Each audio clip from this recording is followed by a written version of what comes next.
Sud Radio, les vraies voix qui font bouger la France. Stéphane Soumier avec Bismart, 19h30, 20h. Salut à tous, c'est Bismart sur Sud Radio. Là encore, c'est un entrepreneur qui va nous accompagner vous accompagner, j'espère, pendant une demi-heure. Et on va aller alors au cœur de l'industrie aéronautique, civile et de défense. Vous allez voir ça avec le groupe Rafo. Et donc, on démarre avec Nicolas Orens, le directeur général de Rafo. Bonjour, bonjour Nicolas. Stéphane, bonjour. Merci beaucoup de venir nous voir. Donc, alors j'ai écrit la relance de l'aéronautique parce qu'il faut bien écrire quelque chose, mais on va discuter d'abord ensemble de Rafo, spécialiste de la mécanique de précision, au cœur, donc je dis, de notre tissu entrepreneurial et industriel aéronautique. Il faut que vous me racontiez ce que fait Rafo déjà, parce qu'on va rentrer, moi j'adore ça, sur un certain nombre de points de détail et pourtant essentiels au cœur des avions. Rafo, déjà en quelques mots, c'est une entreprise de 80 ans qui est née effectivement dans la région ouest parisien. Ouais. Donc un atelier mécanique, si je fais très rapide, un atelier mécanique, travaillé plutôt le secteur automobile. Et dans les années 70, le père de Jacques Rafo jeune dans l'entreprise, il a une idée, une innovation, un clou tordu, un système qui permettait de tenir une arme une bombe sous un avion. Donc c'était une innovation, un clou tordu que personne ne voulait faire. Ça alors. Et dit, j'ai l'idée, je la propose. Un peu plus qu'un clou tordu, j'espère, pour tenir la bombe. Un système hyper technique oui, voilà, qui en fait semblait peut-être insignifiant, mais c'est ça l'innovation. Et il est rentré comme ça dans le système des armées et l'entreprise Rafo a commencé à grandir, le Valois-Perret, Colombes. On arrive dans les années 70, l'armée fait de plus en plus confiance au groupe Rafo et ce groupe est embarqué dans le développement de portiques, de bombes, tout d'abord des bibombes pour le Mirage F1, pour le Jaguar. On arrive dans les années 80, je vous le fais rapide Stéphane. Non, mais c'est super. On arrive dans les années 80, les armées sont très contents des performances industrielles déjà de l'époque de Rafo, et Rafo embarque sur le Rafale, non pas uniquement comme un électromécanicien, mais quelqu'un qui va concevoir... Toujours avec le système de fixation de bombes.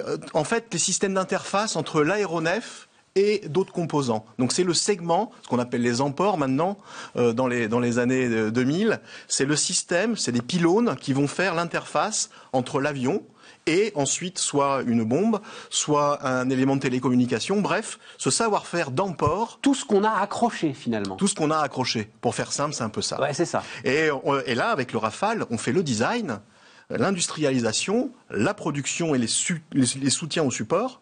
Et donc c'est parti dans les années 80, 90 sur les années Rafale, et donc avec une responsabilité de Rafo sur ce qu'on appelle le point 2 du Rafale, qui est l'endroit où on a développé un pylône universel, où on peut mettre soit ce qu'on appelle des tribombes, donc des portiques qui vont soutenir des bombes, ou des éléments de télécommunication.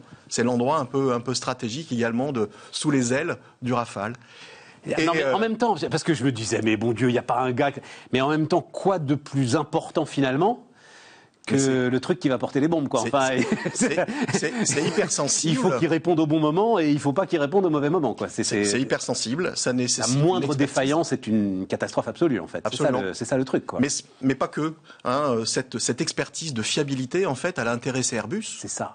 Et dans les années 80, fin des années 80, en 1988, Rafo a été sélectionné pour fabriquer les palonniers de l'A320. C'est quoi un palonnier? Je sais pas ce que c'est. C'est des pédales qui gouvernent les ailerons. D'accord. Et donc, depuis 1988... Mais pourtant, ça n'a rien à voir avec le clou tordu. Électromécanique, c'est pour ça que c'est pas trop, Stéphane, de la mécanique de précision, c'est de l'électromécanique.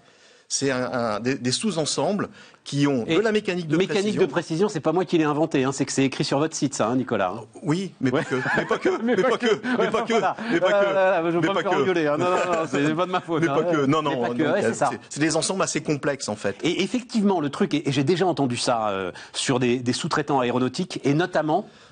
C'était passionnant en discussion avec le nouveau directeur général d'Adecco qui est venu ici sur... on va en parler, je pense que c'est pas votre cas, mais il va falloir à un moment effectivement que les gars qui étaient dans l'aéronautique fassent autre chose. Et il dit, cette expérience de la fiabilité, cette exigence de la fiabilité, ça c'est une ressource très très importante que l'on possède quand on a travaillé dans l'aéronautique et qui intéresse énormément de secteurs aujourd'hui. Nous, pour cette caractéristique, on ne l'a pas développé en dehors de l'aéronautique, mais on a développé dans le civil nos expertises de défense. Ouais, voilà, c'est ça. Et c'est pour ça qu'aujourd'hui, on a une position qui est quand même assez agréable, d'être 50% de notre activité sur les activités de défense et 50% sur les activités de civil. Ouais. Ce qui nous permet d'avoir une véritable résilience et d'avoir une position duale dans ce secteur et dans cette période qui est assez compliquée. Alors, si on parle maintenant des activités civiles, donc vous l'avez dit, et j'ai vu un truc aussi cinématique. C'est quoi les cinématiques? Parce que je connais les cinématiques dans les jeux vidéo. C'est la même chose dans les postes de pilotage? Non, c'est toute la mécanique de fonctionnement avec des systèmes qui permettent de rassurer ou de sécuriser les pilotes. Donc c'est quelque chose qui est, encore une fois, une image et une preuve de fiabilité. Mais on est là plus dans le logiciel que dans l'industrie à ce moment-là. Non, là on est vraiment dans la mécanique. On est vraiment dans la mécanique, d'accord. Mais le logiciel, c'est quelque chose qui est très intéressant, parce que c'est typiquement l'acquisition que nous venons de faire, on a communiqué hier. On a fait l'acquisition d'une société qui est une pépite technologique d'une 50aine d'années, qui travaille dans cette dimension électronique. Elle s'appelle CKPEM. Alors, elle n'a rien à voir. Elle est française, elle a 50 ans d'expérience. Et elle fabrique des soutiens aux entraînements, aux tirs réels des forces armées. Donc, elle fabrique des cibles, mais aussi toute la partie intelligence, qu'on appelle le scoring. Et donc, grâce à cette société CKPEM, on va commencer à rajouter de l'électronique dans nos composants pour commencer à faire évoluer nos produits. Voilà, c'est toute cette... Donc, ça veut dire que quand même, globalement, vous investissez peut-être davantage maintenant sur le pôle défense que sur le pôle civil? On essaye de répartir les efforts et on part du principe que les assets que nous avons dans un secteur, nous essayons de les valoriser dans l'autre secteur pour garder cette équité entre la période civile et la période de défense. Donc on est vraiment à cheval sur ces deux postes. Bon, et alors sur le civil, comment ça se passe? C'est-à-dire, est-ce que là c'est vrai qu'Airbus a publié ses chiffres de livraison, finalement, qui ont un petit peu surpris tout le monde parce qu'on se dit bon la machine est repartie. Est-ce que vous avez le sentiment que la machine est repartie, la machine industrielle? La machine va repartir. La machine va. C'est encore trop tôt, c'est encore trop tôt. On a encore vraiment des cadences qui sont faibles sur certains segments. La 350, typiquement, il est encore assez bas. La 320 n'est pas encore au volume de 60 avions par mois que nous avions en 2019. Ouais. Donc oui, nous sommes confiants, ça va repartir. Mais on est résilient, on travaille sur la rationalisation de nos sites, la rationalisation industrielle, pour être prêt effectivement dans la phase de rebond, on espère qui sera 2022-2023. Ah oui, pas avant, quoi. Ah non, faut travailler. Et le sujet, parce que c'est ça qui était le sujet passionnant avec l'aéronautique, c'est que il y a un an, Airbus, alors je sais pas pour vous, mais je pense, vous demandez de monter en cadence. Ah oui. Airbus demandait, investissez, vous n'allez pas assez vite, nous devons aller plus vite, etc., etc., etc. Toute la supply chain était embarquée sur des cadences. Sous tension. Absolument. De dingue. Oui. Est-ce que cette tension reviendra ou est-ce que finalement, on se dit qu'on va être, votre sentiment, un niveau en dessous quand même, en termes de production, parce que le transport aérien ne retrouvera pas la croissance phénoménale qu'il avait avant le Covid? Le besoin à 20 ans est toujours le même. Ça, c'est votre conviction. Et c'est pas que la mienne, c'est celle du secteur. Non, mais ça veut dire que les compagnies aériennes seront assez solides pour continuer à vous commander le même nombre d'avions. Enfin, pas à vous, mais... En tout cas, le segment peut-être va changer, c'est-à-dire qu'on utilisera plus des monocouloirs que des bicouloirs. Ouais. Le produit va changer, donc, mais le besoin peut plus de moyens courriers que de long courrier. Voilà. Le besoin peut rester le même. En revanche, les outils de production qui étaient peut-être formatés avant la crise sont et devront être un petit peu amélioré ou évolué. Je m'explique. Typiquement, un outil de production, demain, il doit être de plus en plus versatile. Et c'est pour ça que le numérique, à l'intérieur d'un outil de production... Versatile, ça veut dire versatile. Être capable Agile. Et capable de s'adapter. On ne fera peut-être plus aujourd'hui 70 machines sur l'outil de production, mais peut-être 70 avec des outils A, des outils B, bref, une capacité à notre outil de production de s'adapter un peu plus rapidement aux besoins, un peu ce qu'on retrouve dans le domaine automobile. J'allais dire, ouais. Donc c'est cette logique. Donc une base, et puis derrière, en fonction des clients, en fonction de l'évolution du dessin des avions, des éléments qui peuvent changer vite. Une révolution numérique de notre outil de production, des machines communicantes pour s'adapter aux besoins, des opérateurs connectés pour justement optimiser et anticiper, et d'être non plus dans la réaction mais dans l'anticipation. C'est un peu le challenge qu'on est en train de faire, nous, chez RAFO, sur 3 usines de notre groupe. Donc c'est ce qu'on appelle la fameuse industrie 4.0, ça? Exactement, c'est ça. Nicolas. Donc, et donc ça veut dire des investissements? Ça veut dire des investissements ciblés. On ne va pas forcément investir dans des gros robots, mais plutôt des cobots, des collaborative robots qui vont aider l'opérateur. Donc, on n'est pas dans une logique où on va mettre des investissements massifs en robots, mais on va mettre l'humain au cœur du dispositif et on va, je dirais, augmenter nos opérateurs, augmenter les compagnons pour qu'ils soient plus réactifs et plus agiles. Donc c'est passionnant parce que le plus agile de tous, ça restera le compagnon, comme vous le dites. Ouais, voilà, l'humain. Bien sûr. C'est pas pour rien qu'on appelle les compagnons dans le secteur aéronautique, hein. Parce que le savoir-faire. Je savais pas ça, c'est-à-dire compagnon. Qui est compagnon n'importe quel ouvrier sur une chaîne aéronautique est compagnon. Normalement, il y a des qualifications, mais en tout cas, un compagnon, c'est quelqu'un qui a un vrai savoir-faire. Et on est sur des métiers, nous, qui sont des métiers de soudure, des métiers de chaudronnerie, des métiers d'usinage, des métiers d'assemblage. Et donc, il y a beaucoup de documents, beaucoup de spécifications, mais il y a quand même l'expertise des opérateurs qui fait la différence. Ouais, c'est ça. Et donc, dans la versatilité, justement, dans l'adaptation des moyens, c'est ce savoir-faire humain qui sera cœur dans la révolution industrielle 4.0. Super intéressant. Super. Et alors, donc, vous avez prononcé le mot. C'est vrai que, cobot, c'est-à-dire, c'est l'élément aujourd'hui qui intéresse énormément les industriels, dont j'entends beaucoup parler. C'est-à-dire, oui, effectivement, il y a les grands ateliers robotisés qui construisent des voitures. Là, on est tous d'accord, il n'y a aucun problème avec ça. Mais il y a aussi, effectivement, le collaborative robot. Cet homme augmenté. Absolument. Ce qui était impossible il y a encore peu de temps, c'est-à-dire qu'il faut, alors je parle vraiment sous votre contrôle, mais il y a encore peu de temps, quand vous aviez un robot dans une usine, globalement, il fallait pas que l'homme approche, parce que en fait, le robot était pas fait pour travailler avec un homme et que ça pouvait être même dangereux. Vous envoyez dans des usines avec des grillages autour, etc. Et c'est tout ça qui est en train de changer aujourd'hui, avec un robot beaucoup plus intelligent, souple, connaissant l'humain à côté de lui. Enfin, c'est assez extraordinaire. Hein. Et il fait les tâches de faible valeur ajoutée. C'est ça. Moi, j'ai 2 cobots. On a 2 cobots dans notre usine de Soliès où on a une activité de fixation par matrissage, où là, les opérateurs sont maintenant très satisfaits, parce que c'était un peu reluctif d'avoir un robot ou un cobot à l'intérieur d'une usine. Ouais. Maintenant, on voit bien que c'est quelqu'un, ou c'est une machine qui va aider l'opérateur à être plus efficace, à travailler, à optimiser les accidentologies, en tout cas les problèmes qu'on peut avoir dans une usine. Donc c'est vraiment, maintenant, c'est vraiment main dans la main, quoi. 400 salariés, c'est ça Oui, 400. 400 salariés, ouais. Et a priori, enfin, il n'y a pas de raison de se séparer d'un certain nombre de ses salariés. Vous tenez le choc, j'imagine un petit peu de chômage partiel. C'est ça. PGE pour la Trésor. PGE pour la Trésor, ouais, voilà, effectivement. Ouais. On a des usines qui sont, pour certaines, 100% dédiées aux civils. Donc là, c'est très compliqué. Ouais. Et là, on travaille main dans la main avec nos clients. Typiquement Airbus et Safran et Dassault pour optimiser tout ça. On essaye de réinternaliser de la prod sans pour autant fragiliser notre supply chain, parce que ça sert à rien de réintégrer. Donc on essaye d'être assez vigilant et agile et on ouvre toutes les pistes de soutien. Typiquement, on veut s'impliquer et on s'implique dans le cadre du plan de relance où on a été financé pour moderniser notre architecture digitale. Donc on a été lauréat du plan de modernisation. On s'implique dans le CORAC. Ça veut dire que ça marche alors, par exemple? Et bien sûr que ça marche. Bien sûr que ça marche. En fait, il suffit... Et l'argent, vous l'avez déjà? Il est déjà décaissé? Pas encore. Pas encore quand même. Pas encore, mais enfin, les accords sont donnés. Encore, voilà. C'est un soutien qui est monumental pour justement, dans cette période 2021-2023, que la supply chain se transforme, devienne plus robuste et se prépare aux nouveaux enjeux. Donc, ça marche.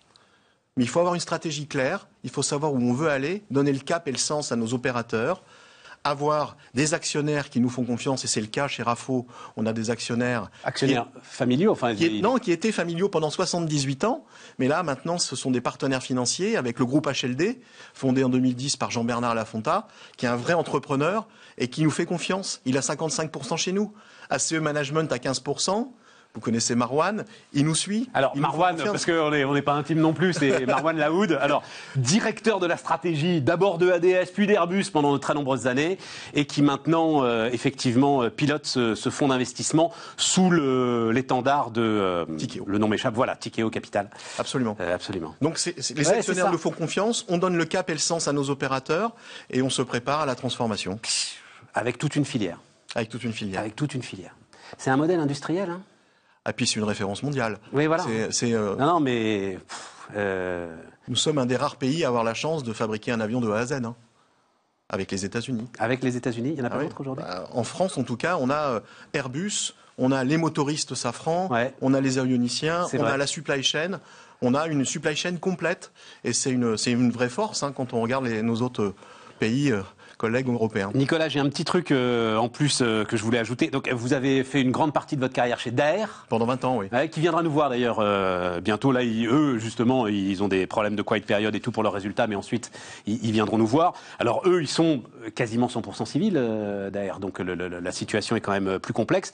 Vous avez décidé, c'était avant le confinement, d'aller diriger Rafo. Absolument. Alors que, bon, vous étiez cadre dirigeant chez Daher. Je crois que vous aviez monté un pôle de compétitivité, même j'avais vu ça dans l'ouest de la France. Président du pôle MC2 pendant 7 ans, oui. Alors, mais là aussi, pas vraiment dans l'arc, parce que c'est vrai qu'on dessine souvent l'arc aéronautique de Bordeaux à Toulouse, et vous, c'était plutôt dans la région de Nantes, c'est ça? Je le gourre pas. Mais Nantes, c'est là où naissent tous les Airbus. Les questions centrales de voilure de toute la famille Airbus depuis 1968, ils sont faits à Nantes. C'est ça. En fait, donc il y a même en termes d'aménagement du territoire, parce que vous avez aussi une boîte que vous avez rachetée à des usines dans le nord, près de Valenciennes. Absolument, où on fait les réservoirs pendulaires du Rafale. Donc on prend quand même la mesure. La France est aéronautique, c'est pas uniquement une certaine, région. Absolument. Ouais. Et donc non, alors ce qui m'intéressait, vous allez comprendre où je veux en venir, parce que voilà, on peut avoir aussi des discussions d'adultes, c'est que vous avez pris quand même un risque dans votre carrière d'aller diriger un groupe à 50 ans. Oui. En disant 50 ans, c'est l'âge rêvé pour sortir de sa zone de confort. J'ai lu ça. Oui, mais c'est vraiment ça. C'est vraiment ça. Moi, j'ai appris énormément chez Daher. Que j'ai commencé vraiment chef de projet, j'ai fini en charge des... Ouais, c'est ça, vous avez fait, maintenant vous avez monté toute la chaîne. Et je remercierai toujours autant Patrick Daher qui a réussi à transformer son groupe. Mais c'est vrai qu'à 50 ans, j'avais accumulé une expertise un peu polyvalente dans le business, dans l'international, dans la recherche, dans le développement, dans l'accompagnement des collaborateurs, dans le leadership. Je me suis dit que c'est le moment aussi de tenter une aventure. Et j'ai pas l'habitude de répondre à des sollicitations. Et là, Bruno Berthet, qui est notre président, moi, le président de Rafo. Président de Rafo, j'ai été séduit par la transformation. Je me suis dit oui, c'est le moment de le faire. Voilà. C'est un truc dont... c'est idiot parce que c'est un truc dont je parlais beaucoup quand j'ai lancé cette chaîne et j'ai dit, maintenant on va arrêter, mais j'ai dit que c'était une start-up de vieux. Et je pense qu'il y a là un enjeu. Non, mais je pense. On est 3 associés à peu près dans ces âges-là, quoi. Et je pense qu'il y a là un enjeu en fait qui est très très important, dont on ne parle pas assez. C'est-à-dire le sujet des retraites va revenir forcément, l'allongement de la durée de vie au travail. Et enfin, je voudrais que vous me disiez quelques éléments là-dessus sur. Il faut absolument que aujourd'hui les cadres dirigeants se disent qu'à 50 ans ils ont un potentiel considérable pour créer de la richesse, finalement, pour redynamiser leur carrière, mais aussi des pans entiers d'industrie dont ils sont devenus des experts extraordinaires. Mais même un potentiel de transmission, clairement. Parce que si nous, à 50 ans, on ne s'implique pas dans un nouveau challenge dans l'aéronautique, en accompagnant des jeunes ingénieurs ou des opérateurs ou des compagnons dans cette transformation, parce que l'aéronautique, dans les 20 prochaines années, va subir une transformation qui va être démentielle, qui va être équivalente à ce qu'on a vécu sur les 100 premières, entre 1911 et 2021. À cause de la propulsion, des changements de carburant, de l'avion électrique, hydrogène, etc. Voilà. À cause des habitudes des passagers qui vont changer, l'obligation de changer notre manière de consommer, de fabriquer, des nouvelles technologies qui vont arriver, des matériaux biosourcés, une empreinte environnementale sur laquelle on a pris des engagements au niveau du secteur. Il va falloir qu'on se mobilise. Et c'est des gens vieux, ou en tout cas 50 ans, qui doivent justement montrer le cap et embarquer les équipes pour cette révolution future, quoi. Et déjà, vous, avec l'ensemble de ce que vous avez décrit là, ce que vous faites, vous réfléchissez en fait à la façon dont ça va forcément devoir évoluer. Absolument. Ou ce que vous pouvez apporter de plus. Absolument. Dans le cadre d'un avion, par exemple, d'un avion électrique plus léger, d'un avion qui avance à l'hydrogène. L'hydrogène, pour vous, c'est le truc qui va tout changer? Encore une fois, c'est pas que moi, mais j'en suis convaincu quand j'entends au travers du CORAC, du Comité d'orientation de la recherche aéronautique civile, les grands qui sont autour de la table, sans nommer Airbus bien évidemment et Safran. Je sens que c'est la voie de l'histoire, l'hydrogène. C'est la voie de l'histoire, ou en tout cas, c'est une des raisons.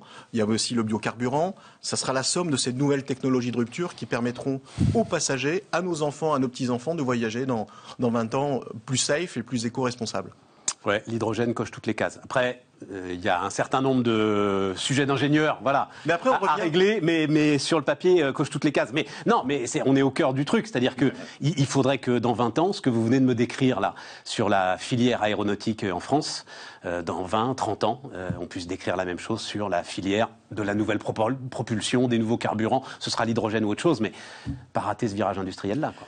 Et la logique que vous présentiez au tout début, c'est-à-dire la diversification, la sécurité, la sécurisation du secteur aéronautique, c'est un des enjeux sur l'hydrogène. Et donc, alors après, patron historique de Zodiac m'avait dit, il y a plus de 15 ans, au moment justement où Zodiac s'était séparé de sa branche de défense, il m'avait dit, la guerre, c'est jamais un métier d'avenir. Donc, j'avais aimé cette phrase. Donc après, c'est un sujet, peut-être vous, dans votre réflexion, mais j'avais aimé cette phrase de vieux patron qui, à un moment, se disait, voilà, on peut peut-être parier sur l'idée d'une tension qui serait un jour moins vive. Mais c'est pas pour demain. Mais préserver la paix, c'est un métier d'avenir aussi. Si tu veux la paix, prépare la guerre. Absolument. Oui, tout à fait. Merci Nicolas. Merci Stéphane. Nicolas Orance, le directeur général de RAFO, était notre premier invité sur Bismart. Nicolas Orance, directeur général du groupe RAFO. Donc on était au cœur de l'aéronautique. Demain, Aurélie Planex et nous les amis sur Sud Radio. On se retrouve lundi.